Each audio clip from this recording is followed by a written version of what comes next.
Hello. कैसे हो आप सब? ठीक होंगे आप लोग। और मैं भी ठीक हूँ। तैयारी करते रहिए। वैकेंसी पर ज़्यादा ध्यान ना दीजिए। वैकेंसी कभी भी आए, अपनी तैयारी पूरी होनी चाहिए। खैर, हम लोग 2013 के क्वेश्चन आंसर कर रहे थे, तो लगभग 80 क्वेश्चन हमने कर लिया था। तो नेक्स्ट जो क्वेश्चन है देखते हैं।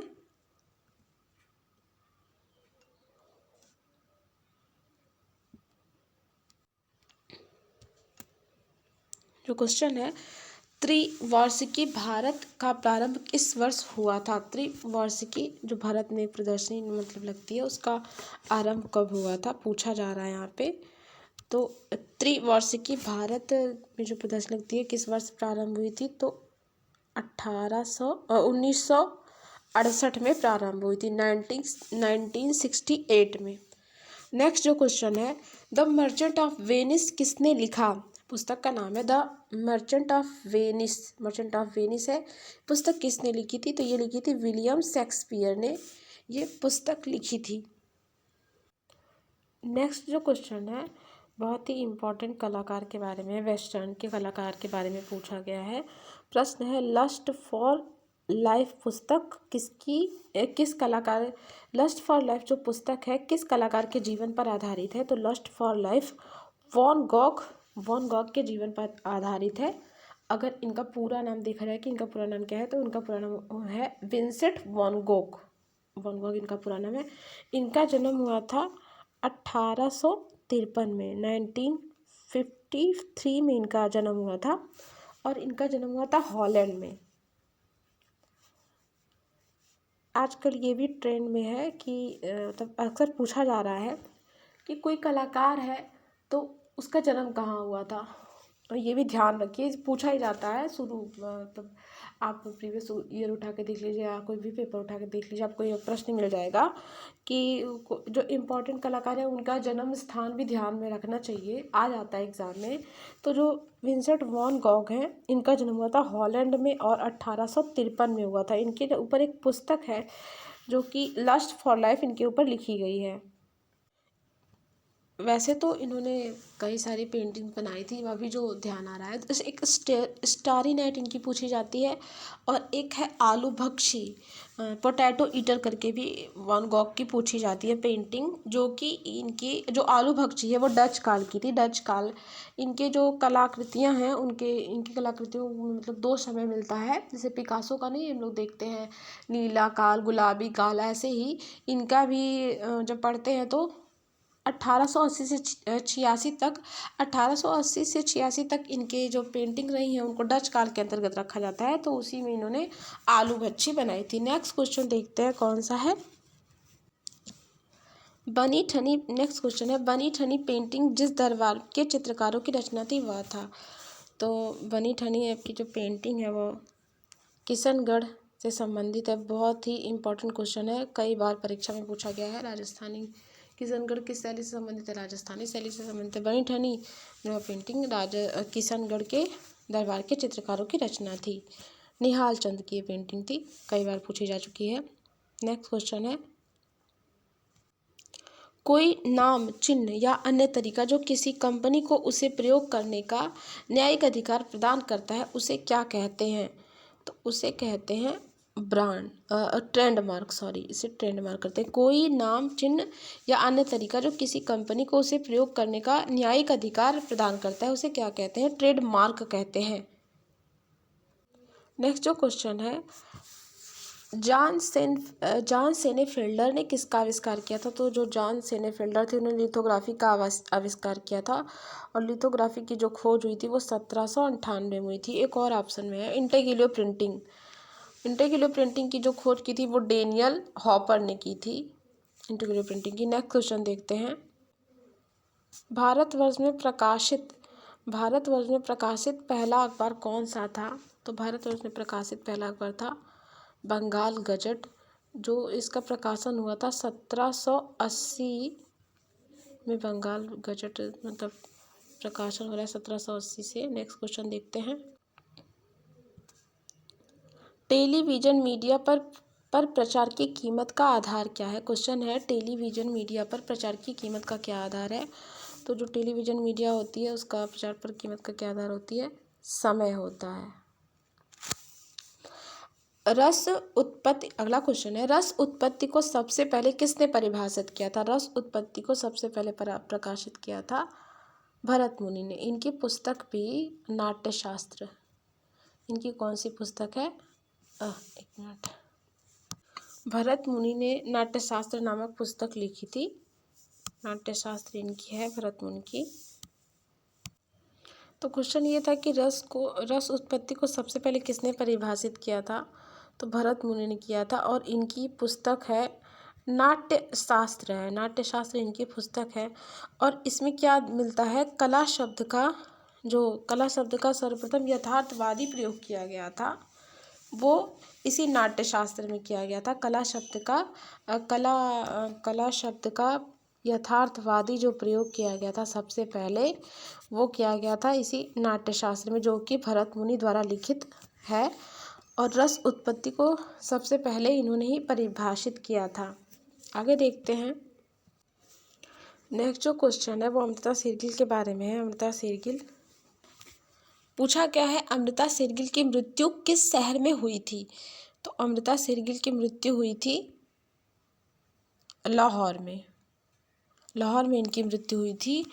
और अमृता शेरगिल की मृत्यु तो लाहौर में हुई थी। और अमृता शेरगिल के बारे में और थोड़ा सा देख लेते हैं, क्योंकि बहुत ही इम्पोर्टेंट कलाकार हैं, यह भी अक्सर एग्जाम में पूछी जाती हैं। इनका जन्म, अब मृत्यु तो इसमें पूछा ही गया, जन्म इनका देख लेते हैं। इनका जन्म हुआ था हंगरी में, बुडापेस्ट में हुआ था। हंगरी में इनका जन्म हुआ था अमृता शेरगिल का, हंगरी में इनका जन्म हुआ था। और जो इनकी मृत्यु हुई थी लाहौर में हुई थी। गोरखपुर में क्या है? तो गोरखपुर में अमृता कला वीथिका है, जो कि पूछा जा चुका है कि अमृता कला वीथिका कहाँ है? अमृता कला वीथिका गोरखपुर में है। बुडापेस्ट हंगरी में इनका जन्म हुआ था। मृत्यु हुई थी लाहौर में। और इन्होंने जो शिक्षा इनकी हुई थी पेरिस में हुई थी। और स्टूडियो जो इन्होंने खोला था वो शिमला में खोला था। अमृता शेरगिल पहली जो है प्रथम आधुनिक महिला चित्रकार भी थी। इस बार पिकासो के एक चित्र के बारे में पूछा गया था टीजीटी के पेपर में कि उनके किस चित्र पर डाक टिकट जारी हुआ था। तो इस तरह का प्रश्न आप कमेंट बॉक्स में ज़रूर बताइएगा कि पिकासो के कौन से चित्र पर डाक टिकट जारी हुआ था। और ये प्रश्न भी पूछा गया है 2021 के पेपर में। और यहाँ पर हम लोग अमृता शेरगिल की बात कर रहे हैं, तो देख लेते हैं कि इनके किस चित्र पर डाक टिकट जारी हुआ था। तो हिल वुमेन नामक चित्र है, अमृता शेरगिल का है हिल वुमेन नामक चित्र, जिस पर डाक टिकट जारी हुआ था। और भी इनके कई सारे वर्क हैं, इम्पॉर्टेंट रहते हैं, लेकिन ये जो है पूछा जा सकता है क्योंकि ऐसे प्रश्न पूछे जा रहे हैं। भारतीय लड़कियां भी हैं इनका, भारतीय लड़कियां चित्र है, हिल वुमेन है, हाथी का स्नान है, मदर इंडिया है। चलिए नेक्स्ट क्वेश्चन देखते हैं। अगला जो क्वेश्चन है रीनी घुमाल प्रख्यात है। पूछा गया है कि रीनू घुमाल किस लिए प्रसिद्ध हैं? तो जो रीनू घुमाल थी वो किस लिए प्रसिद्ध थी? तो वो प्रसिद्ध थी पेंटिंग के लिए। और रीनू घुमाल एक छापाकार हैं, जो कि इनका एक मतलब पश्चिम बंगाल में इनका जन्म हुआ था। और 1948 में 1948 में इनका जन्म हुआ था। ये एक छापाकार हैं, रीनू घुमाल छापाकार के रूप में भी जानी जाती हैं। इनका जो माध्यम था सिल्क स्क्रीन माध्यम था रीनू घुमाल का। अगला प्रश्न देखते हैं। प्रसिद्ध चित्र रेप ऑफ यूरोपा किस चित्रकार ने बनाया था? तो इसका आंसर हो जाएगा टीसिया ने रेप ऑफ यूरोपा नामक चित्र बनाया था। अगला क्वेश्चन देखते हैं। नेक्स्ट जो क्वेश्चन है अनीस कपूर के बारे में है। अनीस कपूर की महत्वपूर्ण रचना कौन सी है? अनीस कपूर की जो महत्वपूर्ण रचना है वह है क्लाउड गेट। अनीस कपूर की महत्वपूर्ण रचना कौन सी है? क्लाउड गेट है। और इनका एक स्काई मिरर भी पूछा जाता है। अनीस कपूर का स्काई मिरर भी इन्हीं का एक कृति है, स्काई मिरर। और आप यहाँ पे देख ही रहे हैं कि यहाँ पे पूछा ही गया है क्लाउड गेट। इनका जन्म देखिए कब हुआ था? तो 1954 में इनका जन्म हुआ था, मुंबई में हुआ था अनीस कपूर का जन्म। नेक्स्ट क्वेश्चन देखते हैं। अभी मैंने ऊपर बात की थी किसी कलाकार के बारे में प्रश्न पूछा गया था, तो वहाँ पे मैंने वान गॉग, हाँ वान गॉग के बारे में प्रश्न था। तो वहाँ पर मैंने बताया था कि कलाकारों के जन्म स्थान से भी प्रश्न बहुत पूछे जाते हैं। देख सकते हैं आप, फिर से आया कलाकार के जन्म स्थान के बारे में। पाब्लो पिकासो का पूछा गया है कि इनका जन्म कहाँ हुआ। तो पाब्लो पिकासो का जन्म हुआ था स्पेन में। कि स्पेनिश कलाकार थे पाब्लो पिकासो। और इस बार पीजीटी के पेपर में पूछा गया था इनकी जो जीवन काल है, जीवन काल इनका कब से कब तक रहा है। तो 1881 से 1973 तक इनका पूरा जीवन काल रहा है। 1881 में जन्म हुआ था, 1881 में जन्म हुआ था, 1973 में इनकी मृत्यु हुई थी। बहुत ही इम्पोर्टेंट कलाकार है, इनके बारे में ज़रूर पढ़ लेना चाहिए। स्पेन के मलागा में इनका जन्म हुआ था पाब्लो पिकासो का। फंडामेंटल से क्वेश्चन है, रंग को तकनीकी भाषा में क्या कहते हैं। तो रंग को तकनीकी भाषा में ह्यू कहा जाता है। रंग को तकनीकी भाषा में क्या कहते हैं, ह्यू कहते हैं। नेक्स्ट जो क्वेश्चन है, शांति निकेतन में मध्यकालीन हिंदू संत के भित्ति चित्रों को किसने चित्रित किया था। तो शांति निकेतन में मध्यकालीन हिंदू संत के भित्ति चित्रों को विनोद बिहारी मुखर्जी ने चित्रित किया था। ठीक है, मध्यकालीन हिंदू संत के भित्ति चित्रों को किसने किया था, जो कि शांति निकेतन में है। शांति निकेतन में मध्यकालीन हिंदू संत के भित्ति चित्रों को किसने चित्रित किया था। तो आंसर हो जाएगा विनोद बिहारी मुखर्जी। इनका जन्म हुआ था 1904 में। 1904 में इनका जन्म हुआ था विनोद बिहारी मुखर्जी का। इनकी जो बेटी हैं मृणालिनी मुखर्जी, वो उनको भी हम लोग पढ़ते हैं। मूर्तिकार के रूप में जानी जाती हैं, मैक्रोम और झालर में काम करती हैं। और ये जो है मध्यकालीन हिंदू संत, इस पर मैं एक वीडियो भी बनाऊंगी ज़रूर, क्योंकि बहुत इम्पॉर्टेंट है। पूछा गया है इस प्रश्न के बारे में कई बार। जल्दी ही आप लोगों को देखने को मिलेगी, जो मेरी एक सीरीज चल रही है, जिसमें मैं जो विभिन्न परीक्षाओं में पूछे गए हैं, जो कलाकृतियाँ पूछी गई हैं, उनके बारे में एक सीरीज मेरी तो चल रही है। तो उसमें ज़रूर मैं अगला जो मेरा टॉपिक है मध्यकालीन हिंदू संत ही रहेगा। नेक्स्ट देखते हैं क्या पूछा गया है। पुस्तक पूछा गया है। तो हमारा जो है, हम लोग वीडियो के लास्ट में यही करते हैं कि एक पुस्तक के बारे में मैं बताती हूँ, और उस जो लेखक रहता है उसकी अन्य पुस्तकें बोलती हूँ कमेंट बॉक्स में कमेंट करने के लिए। तो खैर इनकी प्रश्न देख लेते हैं क्या है।